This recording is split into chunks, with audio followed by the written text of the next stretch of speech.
wait, and the male resident has to wait outside.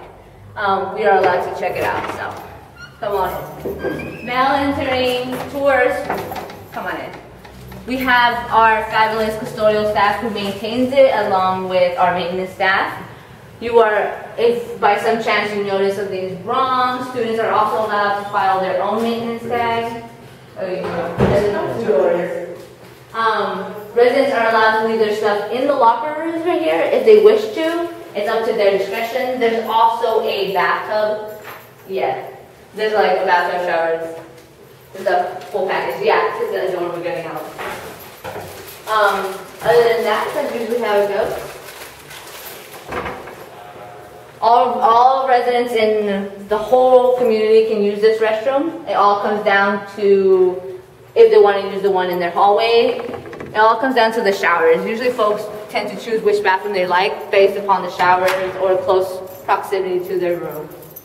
From there, we'll be heading into checking the first room, and this room will be a triple. This is usually the standard size of a triple. Let's see if they're there. If they're not, we'll just key in. Because they would. Hello! Are we allowed to come in?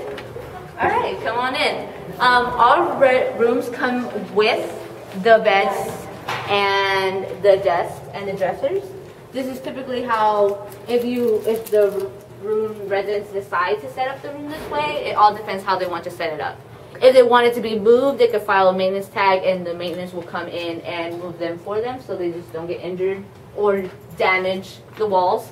Other than that, it comes with a dresser, the bookshelves, the desk, the chairs. If a chair is like broken, they could replace it. If they want a long or shorter ladder, that also can be replaced. You could bring your laptops, your printers, your fans, as long as basically it's up for your discretion what you. This is big. Yeah. It's big. They also come with storage and then their closets. So Stern tends to have the biggest closets compared to the units. There's a lot of storage space in Stern, other than the other units. The other units tend to be a little, just slightly smaller. From there, we will be heading to see another room, and this time it will be a double. Stern is mostly composed of double rooms, but the size room that we'll see is usually the typical average size of a room. The new wing is composed of mostly suites and doubles.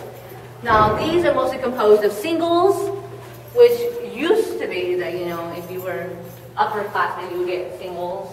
But now, because of all the new system, singles are up for grabs for anybody.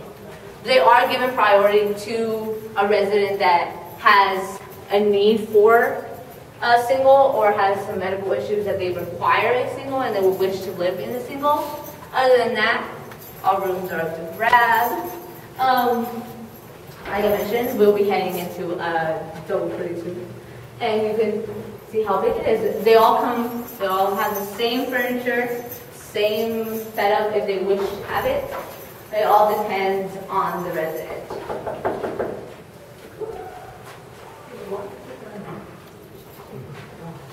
Oh yeah, but Taylor was in here. Oh. There she is in there.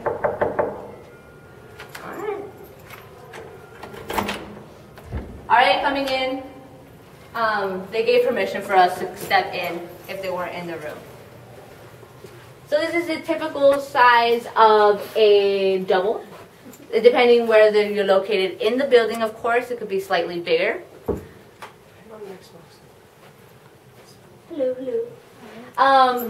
The fridge and microwave setup, obviously you can't bring your own, sadly.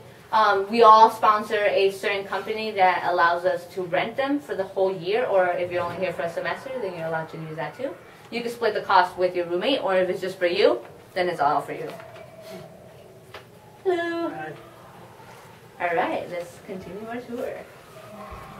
So are they allowed to arrange the room how they want? Yes, if they want to, like from a double, if they want to go to a bunk bed setup, they just need to file a maintenance tag because we don't want them to do it by themselves. That would be cool. If they wish to raise the beds because they are low, if you noticed, they wish to raise it, they also file a maintenance tag and the maintenance will come and So you put storage under that, or what are most people doing, do you know? For when they raise them? No, just the setup, the arrangement of the room. They usually go to make it appear much bigger. So they move, like, usually they move the beds and the desks typically to the sides to give it more of a open area. At least that's what I do.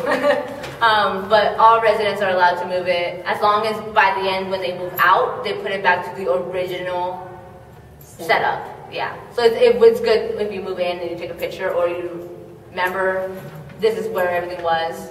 Because usually it comes down to, like, when you move out, they check to see if everything that was in there. Like the trash can, all that good jazz.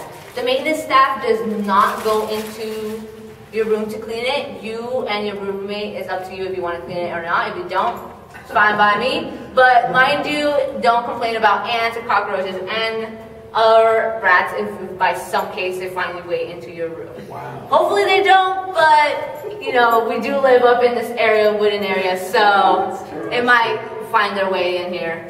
Other than that, like, you are allowed to use a vacuum. You have two areas to get a vacuum, either in the SM booth upstairs or the foothill front desk. You are allowed to rent it. You are also allowed to bring your own if you don't want to wait for someone. They're usually like 3 or 4 up there. Also, the SM booth has the movies, if you want to rent out a movie, which we end up seeing the rec room later on, or the pool supply, the ping pong supplies, or games. It's up to you which you wish. Typically, Stern has to offer. If it doesn't, consult the Hall Association and ask them to fund for either a new movie or a game that you wish the building to have. All right, we'll be heading down the stairs to the Stern foothill area, kind of fire lane area, where we will have to see the SM booth. The SM, which stands for the Security Monitor, which is another thing you will get used to. A lot of acronyms up here, like RA, CLA, RD, SM. But don't worry, we usually give you heads up of what they all mean. The SM is typically there from 6 until 2 p.m. Sorry, 2 a.m. They are student employees, and they stay in the booth making sure that whoever enters the building lives in the building. If you wish to have a guest, they are required to sign in as long as they have a photo ID. If they do not, sadly, we are not allowed to let them into the building. But we also do understand when siblings under the age of 12 who don't have an ID come in, that in that case they are still signed in, but they are just under the supervision of the resident who is signing them in. How many girls live in the hall here? In this hall, typically around 360. Okay. It varies. Yeah. There will be a different setup and all. Let me tell them that it's upstairs.